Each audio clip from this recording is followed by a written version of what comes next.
નમસ્કાર, સ્વાગત છે તમારું મોરબી અપડેટમાં. હું છું વિપુલ પ્રજાપતિ. મોરબીનું ડાયમંડ એટલે ડાયમંડ નગર. મોરબીના ડાયમંડ નગરમાં પણ આજે ચૂંટણી છે. આ ચૂંટણીમાં સરપંચ અને વોર્ડ નંબર 2 થી 8ના સભ્યોની જે છે તે વોર્ડની ચૂંટણી છે. ત્યારે ચૂંટણીમાં અત્યારે તમે જોઈ રહેશો કે આ ગામનો આખો માહોલ છે. ગામમાં મોટાભાગના આમ તો બાર ગામ રહીએ છે, પરંતુ બાર ગામથી આજે ચૂંટણી હોય ત્યારે મતદાન કરવા માટે અચૂક અહીંયા આવી જતા હોય છે. ત્યારે આખો આ બહારનો માહોલ છે અને આપણે મતદાન મથકની પણ મુલાકાત લઈશું. તે સિવાય આપણે ગામના લોકો છે તેમની સાથે વાત કરીશું. ગામ વૈશ્વિને કેટલો સમય થયો, કેટલી ચૂંટણી થઈ, શું કહે છે? 2001માં ધરતીકંપમાં પુનર્વસન કરવામાં આવ્યું નવું ડાયમંડ નગરમાં. અહીંયા 526 મકાન હતા. Okay. Gems and Zaveri national relief foundation નામની સંસ્થાએ આ મકાન બનાવ્યા અને જમીન અમે લીધેલી ગામના લોકોએ. ઓકે. અને અત્યારે ગામમાં વસ્તી કેટલી છે અને કેટલા લોકો રહે છે? અત્યારે તો વસ્તી નોર્થ સોપ અમારા વધારે ભાગે 500-550 માણસો તો મોરબી બધા એ અમુક અપડાઉન કરતા હોય ને અમુક સ્થાયી રહેતા હોય. બરાબર. અમારા કદાચ 400 મકાન તો અહીંયા મોરબી હશે રહેણાંકના. બરાબર. રહેણાંક અહીંયા જે અત્યારે ઓવર વસ્તી છે ને તો ભાડુતી જાજા. ઓકે. નોકરિયાત વર્ગ રહ્યો આજુબાજુમાં બધાય અહીંયા જ ભાડુતી રહી. ઓકે. આજુબાજુમાં જે બધાય મંત્રીથી માંડી જે બી જો આ ઓફિસ છે, કોઈ બેંકના કર્મચારી હોય, કોઈ ટીચર હોય, એ બધાય નોસ્ટોપ ને અહીંયા જ રહેવાનું. અહીં જ રહેવા. હા, રહેવા ભાડે એટલે ભાડે રહીએ અહીંયા. અત્યાર સુધીમાં ચૂંટણી કેટલી થઈ છે, કેટલી સમરસ થઈ? 2013માં પહેલી ચૂંટણી થઈ હતી. આ ડાયમંડ નગર અલગ બની, આમરણ ગ્રામ પંચાયતની અલગ, ડાયમંડ નગરને અલગ ગ્રામ પંચાયતનો હોદ્દો મળ્યો. એટલે પહેલી ચૂંટણી આપણે 2013માં થઈ.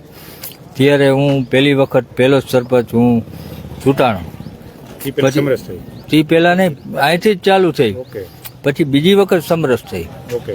અને આ ત્રીજી ટર્મ છે. ત્રીજી ટર્મ છે. ઓકે. આમાં એક જે બેઠક ખાલી રહી છે, એક બેઠક ને બિનહરીફ થઈ. બિનહરીફ થઈ છે.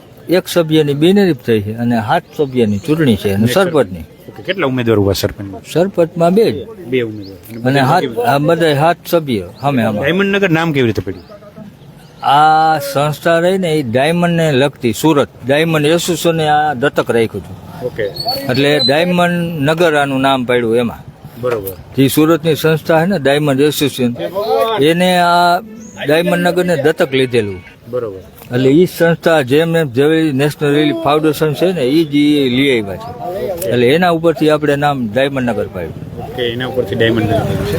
ત્યારે અહીંયા ચુસ્ત પોલીસ બંદોબસ્ત પણ જોવા મળે છે અને બહારથી લોકો પણ જે છે તે બહારગામ રહેતા હોય મતદાન કરવા માટે આવે છે. એક મિનિટ. મહિલા મતદારો પણ છે. તમારું નામ કહેજો. મારું નામ દીપાલી કાસુંદ્રા છે. પ્રથમ વખત મતદાન કે નહીં, second time. Second time. Ballot paper પર ફર્સ્ટ ટાઈમ કર્યું છે. બેલેટ પેપર ને ઈવીએમ થી કેવું આમ લાગે? આમાં એક્સપિરિયન્સ અલગ મળે છે. પેલા ઈવીએમ માં તો ખાલી સ્વિચ દબાવવાનું હોય છે, આમાં થોડુંક વધારે આપણને ઇન્ટરેસ્ટિંગ લાગે છે. ઇન્ટરેસ્ટિંગ લાગે. પહેલી વખત કર્યો એમ લાગે ને કે જૂના ગામડામાં હોય એ ટાઈપનું ફીલ થાય છે. ઓકે. શું કહેશો, આવી ચૂંટણી જે છે એના માટે યુવાનો જે છે એ મતદાન કરવા માટે નથી આવતા હોય તો એના માટે શું સંદેશ? બધાએ મતદાન તો ફરજિયાત કરવું જ જોઈએ. મતદાન આપણો અધિકાર છે, આપણે અધિકાર લેવો જ જોઈએ. ઓકે. ચોક્કસ મતદાન કરવું જોઈએ. મતદાન છે અધિકાર છે. ત્યારે ચુસ્ત પોલીસ બંદોબસ્ત પણ છે. અહીંયા 3 બૂથ જે છે તે 3 બૂથ છે.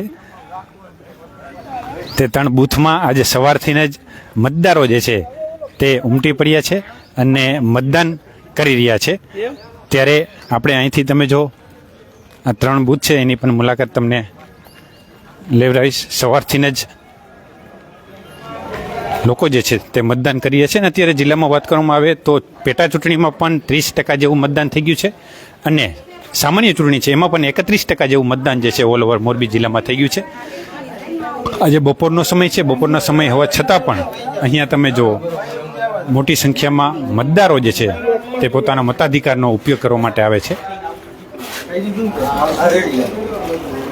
આ ગામ આમ બેઠક જે છે તે ધારાસભ્યની બેઠક પણ કાલાવાડમાં આવે છે અને લોકસભાની બેઠક પણ જે છે તે જામનગરની આવે છે.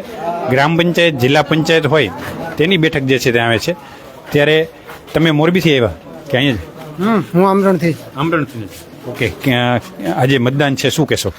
બસ ગામમાં શાંતિપૂર્ણ રીતે મતદાન ચાલી રહ્યું છે. એકદમ શાંતિપૂર્ણ માહોલમાં મતદાન ચાલે છે. કેટલા વખત તમે આ મતદાન કરો છો? મતદાન તો હું ઘણા ટાઈમથી ગામ પંચાયતમાં તો ગામની અમારે બેઠી જ થતી 2-3 વખત ચૂંટણી થઈ હશે. બરાબર. ઓકે, એટલે તમે જોઈ શકો છો કે યુવાનોથી માંડીને વૃદ્ધો સુધીના તમામ લોકો જે છે તે આ મતદાન કરવા માટે પોતાનો મતાધિકારનો ઉપયોગ કરે છે. આવી જ રીતે અન્ય ગામોની પણ મુલાકાત લઈ અને એ ગામોને કેટલું મતદાન છે, શું કાંઈ છે તેની વિશેની માહિતી આપશું નવી અપડેટ સાથે. ફરીથી મળીશું, ત્યાં સુધી જોડાઈ રહેજો મોરબી અપડેટ સાથે. ખૂબ ખૂબ આભાર.